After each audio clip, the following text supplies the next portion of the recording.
எழுத்தில் நம்ம தமிழ் மொழியோட தொன்மைகள் பற்றி பேசத்தான் சொல்லியிருந்தோம். இப்போ அதுக்கு உதாரணமாக இன்னைக்கு இந்த எழுத்தில் எதை பற்றி பேச போகிறீங்க? கொஞ்சம் தெளிவாக சொல்லுங்கள். தமிழ் மொழியுடைய சிறப்பை பற்றி சொல்லுவதாக சொல்லியிருந்தோம். போன வீடியோவில் அதை பற்றி சொல்லியிருந்தோம். அதனால் இப்போ அதுக்கான ஒரு முன்னோட்டமாக ஒரு வீடியோ தான் இப்போ வரப்போகுது. பார்த்திங்கன்னா தமிழ் மொழி தமிழ்நாட்டில் மட்டும்தான் பேசப்படுது. ஆனால் உலகம் ஃபுல்லாக பேசுகிற ஒரு மொழினா அது இங்கிலீஷ் தான். இங்கிலீஷ் பார்த்திங்கன்னா இங்கிலாந்துடைய தாய்மொழி ஆச்சுங்களா. இப்போது இந்த மொழியோடைய பேர், அதாவது இங்கிலீஷ்ன்ற பேரே ஒரு தூய தமிழ்ச்சொல் தான். இது எத்தனை பேருக்கு தெரியும்? இது தெரிஞ்சவங்க மிகவும் குறைவானவங்க தான். அதுதான் இந்த வீடியோத்தில் நம்ம பார்க்க போகிறோம். வாங்க பார்க்கலாம். முதல்ல இந்த இங்கிலீஷ்ன்ற சொல் எப்படி வந்ததுன்னு பார்ப்போம். இது இங்கிலாண்டில் பேசப்படுற மொழி. இந்த இங்கிலீஷ்ன்ற சொல் எப்படி வருதுன்றதை முதல்ல பார்ப்போம். அதுக்கு முன்னாடி இங்கிலாந்துடைய இந்த வரைபடத்தை கொஞ்சம் நல்லா பாருங்கள். இந்த இடத்த, அதாவது இந்த இடத்த பார்த்தீங்கன்னா, இந்த இடம் பார்த்திங்கன்னா அங்கிலியான்னு அழைக்கிறாங்க. இந்த இடத்த வச்சு தான் அந்த பேர் வந்ததாக சொல்கிறாங்க. அங்கிலியான்ற இந்த இடத்துக்கு எப்படி பேர் வருதுன்னா ஆங்கிள் என்ற இங்கிலீஷ் சொல்லேருந்து வந்ததாக சொல்கிறாங்க. சரி, இந்த சொல் எப்படி வந்ததுன்னு பார்க்குறதுக்கு முன்னாடி இந்த இடத்துல தான் ஃபஸ்ட்டு மக்கள் குடியேறினாங்க. அதாவது ஜெர்மனிலேருந்து ஒரு பழங்குடியினர் தான் இந்த இடத்துல குடியேறினாங்கன்னா, அதனால் இந்த இடத்த வச்சு இந்த இடத்துல வாழ்ந்த மக்களுக்கு அங்கிலியான்னு அழைச்சாங்க. அவங்க பேசுகிற மொழிக்கு ஆங்கிலீஷ்னு அழைக்கப்பட்டது. அதுவே காலப்போக்கில் இங்கிலீஷ் ஆனதாக சொல்கிறாங்க. இந்த சொல்லும் ஆங்கிள் என்ற இங்கிலீஷ் சொல்லேருந்து வந்ததாக சொல்கிறாங்க. ஆனால் இந்த சொல் உண்மையிலே தமிழ் சொல் தான். அது எப்படின்றது பார்ப்போம். ஏன் இந்த ஆங்கிள்ன்றது தமிழ் சொல்லுன்னு சொல்கிறீங்க ஐயா? அதுக்கு சில உதாரணங்கள் சொல்லுங்க ஐயா. ஆங்கிள்ன்றது பார்த்தீங்கன்னா இங்கிலீஷில் ஆங்கிள்னு சொல்லுவாங்க. தமிழில் அதுக்கு கோணம்னு பேர் வச்சுங்களா. இந்த இடத்துக்கு ஏன் ஆங்கிலியான்னு பேர் வச்சாங்கன்னா, அதாவது ஆங்கிள்ன்ற சொல்லு தான் ஆங்கிலியான்னு வச்சாங்கன்னா, அந்த இடத்த நீங்கள் பார்த்தீங்கன்னா ரொம்ப குறுகி வளைவாக இருக்கும். அதனால் அந்த பேர் வந்ததாக சொல்கிறாங்க. அந்த வளைவான நிலம்ன்றதுனால அவங்க ஆங்கிள்ன்ற சொல்லிருந்து வந்ததாக அப்படி சொல்கிறாங்க. ஆனால் ஆங்கிள்ன்ற சொல் எப்படி வருதுன்னா, அது உண்மையிலே தமிழ் சொல்லிருந்து தான் வருது. பார்த்திங்கன்னா தமிழில் அங்குனா வளைவுன்னு பேர் வச்சுங்களா. அதாவது யானையை கட்டுப்படுத்த பயன்படுத்தப்படும் ஒரு கருவிக்கு அங்குசம். அதேமாதிரி தமிழ்காரங்க யூஸ் பண்ணுற அந்த ஒரு மோதிரத்துக்கு, அதாவது மோதிரத்துக்கே அங்குட்டான்னு பேர். அதுக்கு ஏன் அந்த பேர் வந்ததுன்னா, அது வளைவாக இருக்கும். அந்த மோதிரமும் வளைவாக இருக்கும். யானையை கட்டுப்படுத்த பயன்படும் கருவியும் அங்குசம்னு சொல்கிற அந்த கருவியும் வளைவாக இருக்கும். ஆக வளைவுன்ற சொல்லு தான், வளைவுனா அங்குன்னு பேர். அப்படி தான் அங்குன்ற வார்த்தை வருது. இதை தான் அவங்க இந்த சொல்லு தான் இங்கிலீஷில் போகும்போது ஆங்கிள்னு ஆகுது. ஆங்கிள்ன்றது அவங்க கோணம்னு சொல்கிறாங்க. ஆமாம், ஆங்கிள்னா அவங்க பெண்டு, அதாவது வளைவுன்னு தான் சொல்கிறாங்க. ஆமாம் ஆமாம். அது நம்ம தமிழ் சொல்லுது அங்குன்ற சொல்லு தான் வந்தது. அங்கு தான் ஆங்கிள்னு ஆச்சு.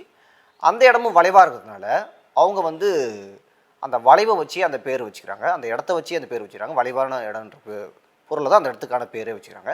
அது அங்கு ஆங்கிலியா அந்த இடத்துக்கான மக்களுக்கான பேர். அவங்க பேசிய மொழி ஆங்கிலீஷ்னு போய் அது இங்கிலீஷ்னு ஆச்சு. இப்படி தான் அந்த இங்கிலீஷ்ன்ற சொல்லு இது டைரக்ட் தூய்மையான தமிழ் சொல் தான். இது இங்கிலீஷ் சொல்லே கிடையாது. இப்படி அந்த இதுவே இல்லை ஆச்சுங்களா. இப்போ ஆங்கிலன்றது நேரடி தமிழ் சொல்லுன்னு சொல்லிட்டீங்க. அப்போ அந்த இங்கிலீஷ்ன்ற வார்த்தை, இங்கிலீஷில் வர சொற்கள் எல்லாமே தமிழ் சொல்ல தானே இருக்கணும் ஐயா? ஆமாம். அது இங்கிலீஷில் பார்த்தீங்கன்னா 90% மேலே தமிழ் சொற்கள் தான். நீங்கள் அந்த தமிழ் சொற்கள்லாம் நீங்கள் எடுத்துட்டிங்கன்னா, இங்கிலீஷில் உள்ள தமிழ் சொற்கள்லாம் எடுத்துட்டிங்கன்னா அந்த மொழியே இல்லை. அப்படி ஒரு மொழியே இல்லை. 90% மேலே இருக்குது. நீங்கள் அந்த மெஜாரிட்டியே தமிழ் தான் இருக்குது.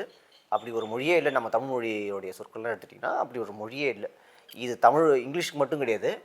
உலகம் ஃபுல்லாக உள்ள அனைத்து மொழிகளும் தமிழ் மொழியிலேருந்து போனது தான். அந்தந்த மொழியில் உள்ள தமிழ் சொற்களில், அதாவது உலகம் ஃபுல்லாக இருக்கிற மொழியில் உள்ள தமிழ் சொற்கள்லாம் எடுத்துட்டிங்கன்னா எந்த மொழியுமே இயங்காது.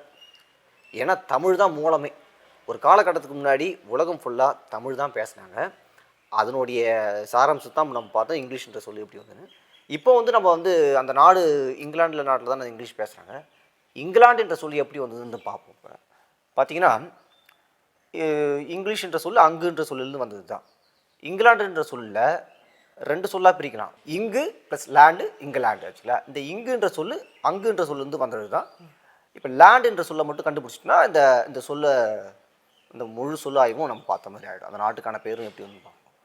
லேண்டுன்ற சொல்லி எப்படி வருதுன்னா, அதுக்கான சொல்லாகரதியை இணையத்தில் தேடிய போது அவங்க என்ன சொல்கிறாங்கன்னா, ஸ்லாவிக் மொழியில் லாடா அப்படின்ற சொல்லி வந்து வந்ததாக சொல்கிறாங்க.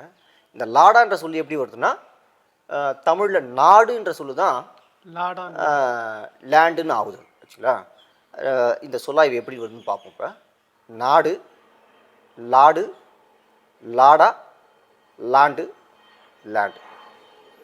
இப்போ இங்கிலீஷுன்றதும் தமிழ் வார்த்தை, அந்த நாட்டுக்கான பேரும் இங்கிலாண்டுன்ற பேரும் தமிழ் வார்த்தை தான். ஆக தமிழ் இல்லாமல் எந்த மொழியுமே இயங்காது. அந்த நாட்டில் உள்ளவங்களுக்கு கூட இது தமிழ் தான்ன்றது தெரியாது. இதுதான் ஒரு வேடிக்கையே. இது இங்கே மட்டும் இல்லை, உலகம் ஃபுல்லாக உள்ள எல்லா நாடுகள் பேருமே தமிழ் பேர்கள் தான். ஆனால் அது இப்போ எல்லாத்தையும் விவரிக்க முடியாது. அதுக்கு காரணம் என்னென்னா, நீங்கள் சில பேர்கள்லாம் வந்து வரலாறு தெரியாமல் தெரிஞ்சிக்க முடியாது. அமெரிக்கான்றது தூய தமிழ்ச்சொல், இது யாருக்குமே தெரியாது இங்கே உள்ளவங்களுக்கு. அதுக்கு வந்து நீங்கள் வரலாறு தெரியணும்.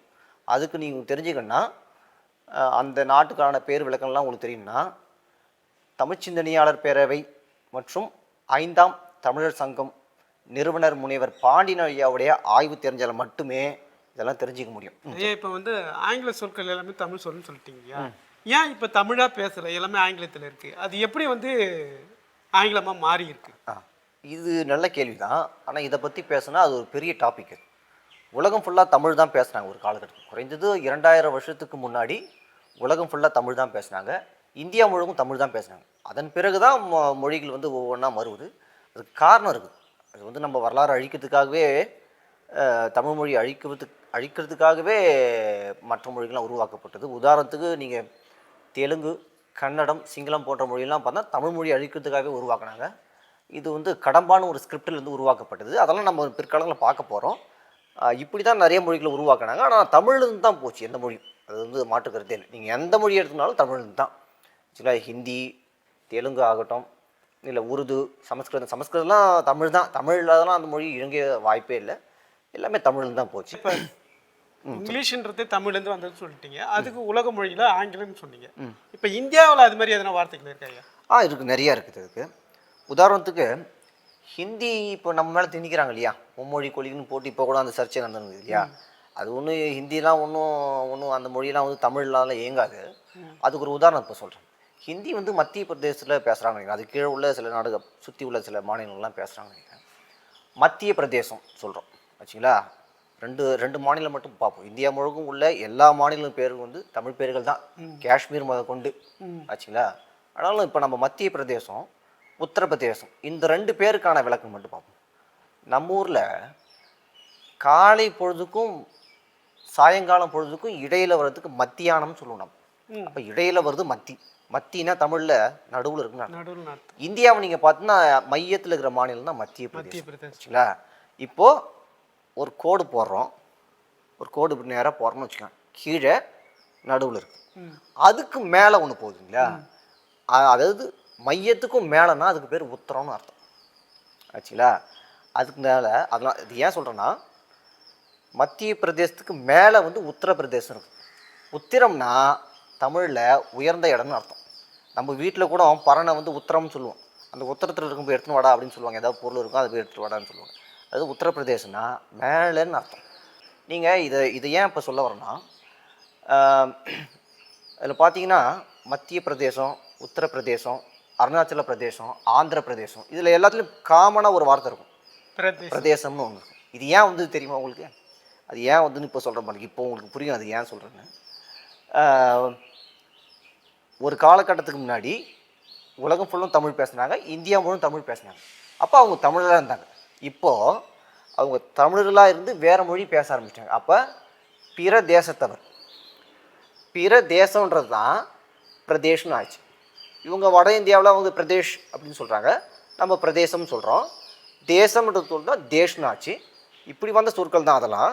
அதனால் இதுவே ஒரு ப்ரூஃப் தான் உங்களுக்கு சரிங்களா. ஏன்னா தமிழர் அல்லாதவர்கள் பிரதேசத்தவர்கள் அப்படின்றது தான் பொருள். அதனால தான் பிரதேசம்னு பேர் வச்சோம்.